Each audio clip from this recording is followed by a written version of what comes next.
I die today, I'ma go and get some money. If I die today, I'ma go and get some money. If I die today, if I die today.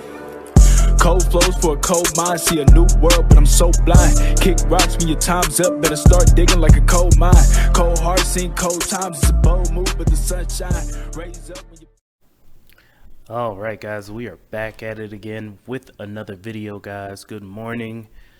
It's your boy Satoshi Boomin coming at you with yet another VeChain video. Go ahead and hit that like button, hit that subscribe button, hit that notification bell so you never miss a Satoshi Boomin video. We got these videos every single day. You do not want to miss them, guys. So go ahead and hit that button. I got my clean energy drink locked and loaded, ready to go. Let's get this show started. Fresh off the presses, guys, we have another Coin Bureau VeChain video, guys. Pretty awesome. I love it when Coin Bureau does these videos. We're not going to play any of the video, but I wanted to just let you be aware he does have he does have a 22-minute VeChain video here. Matter of fact, we could take a look at some of this stuff here. Let's take a look at some of his price analysis. It's only about a couple minutes long. And I do have to say, I did buy that shirt there. That shirt is tough. I did buy that.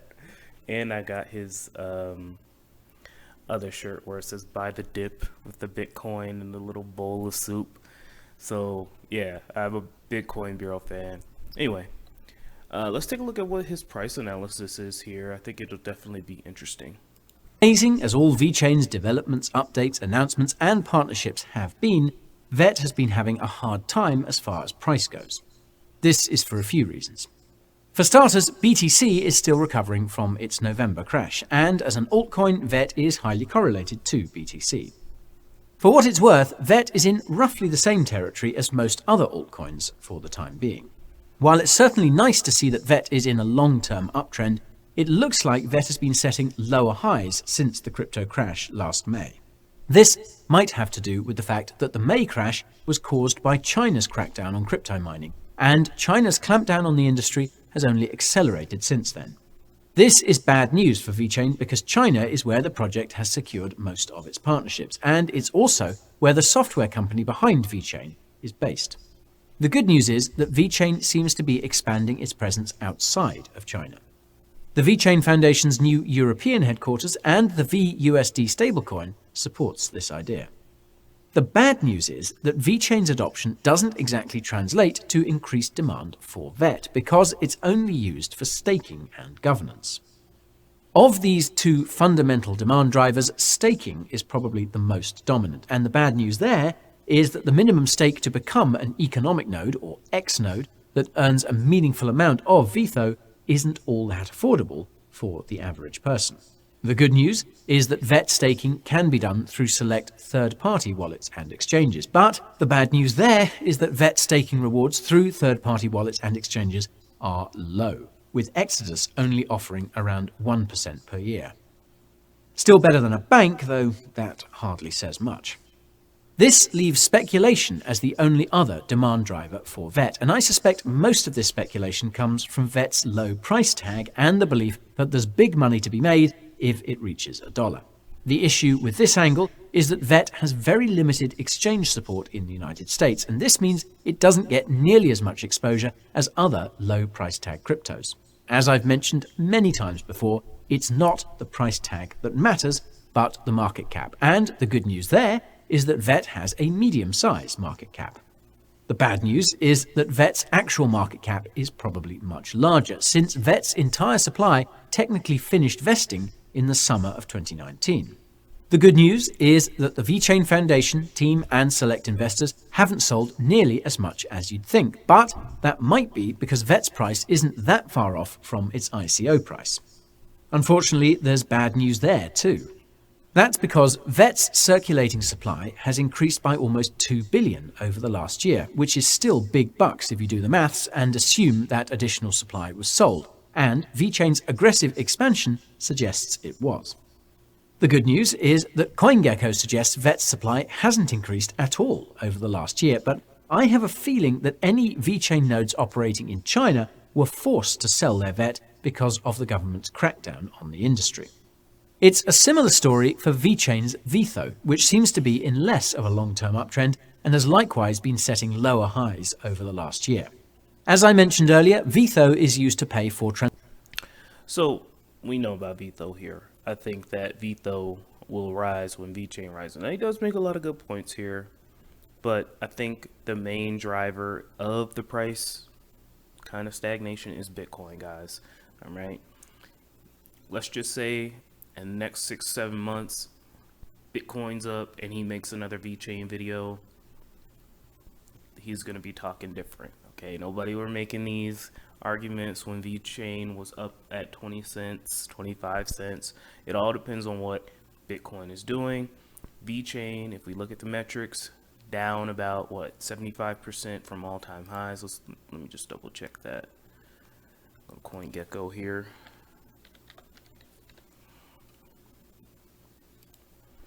Take a look. VeChain down what, about 78%. That's in line with the majority of other cryptos, especially altcoins. So let's just pick a random altcoin here. Not Clayton. Let's say Waves. Down 60%. Pick another one here. T-Fuel.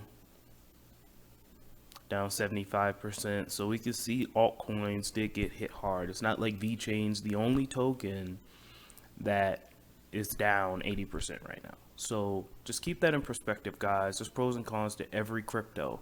No crypto's perfect. We're just going to keep building, and then hopefully once the next market turnaround comes, we have the DeFi, we have the stable coins, we have the metaverses, we have the NFT projects, we have all that lined up so that more people can come in and we can continue to adopt VeChain. All right, guys, let's go ahead and move on here. Shout out to Non-Fungible News here. Go ahead and follow him on Twitter and on YouTube as well. He does do a lot of interviews with the VeChain community. So shout out to Non-Fungible News. This is a great post here. There are numerous ways to earn passive income on VeChain. You can hold VeChain in your Sync wallet to earn VTHO. You can yield farm on thexchange.io. And right now those rates are going crazy right now. You can stake your VPunks official for staking. We showed that a while ago. Hold your World of V Art Genesis for World of V tokens. Hold your No Nerds NFT for Union tokens. You can hold your VKings or NFT paper project for DAO proposals. Hold your VNerds for lifetime free mints on all VFlame Studio projects. Hold your Yakuyo Warriors and wait for staking. And hold your BFFC NFT for monthly royalties. I don't know what that is. Probably got a board flamingo. Interesting. We're probably going to do a breakdown of that at some point. So guys, during these times when the price isn't moving, you know, there's still plenty of ways you can make money, still plenty of ways you can stake, still plenty of ways you can stack, still plenty of ways you can chill. So just remember that, guys. All right, let's move on. Shout out to FAIRUZ Nation again. Thank you for sponsoring the channel, guys. Mint is on the 16th of April. Do not forget. I won't let you forget. Here is a little trailer of the houses that will be available in chapter 4. We're in chapter 1 right now. All right, again, the mint will be on April the 16th at 5 p.m. on BC Official, guys. So go ahead, take a look. Let's take a look at this short video here. I don't want to play the music. The music's pretty bumping, but it is copyright striked. Guys, if you're going to create videos about your project, especially if you're not well known, please don't use copyrighted music so that we can like play the video and listen to what you want to say, so we don't have to like get copyrighted on YouTube. It's just a call out there for all creators. I know nobody's gonna heed it, but if we can see here, here's how the exteriors could look. There's a 15 by 15 house you can get. And then here, this looks like a 20 by 20 house. Yep. Nice little mansion. With a nice little unicorn or a horse. Pretty cool. So again, guys, as far as V Nation, again, mint date on the 16th of April. I won't let you forget. And let's move on.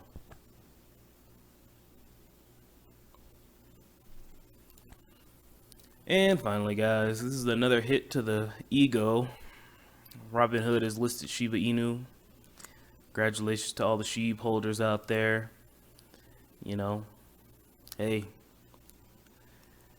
I hope you get to $1. I hope, you know, Dogecoin gets to $1. I hope everybody gets to $1. I hope your crypto makes it. All right. Bitcoin clock, 717 days left to the next Bitcoin block halving, guys.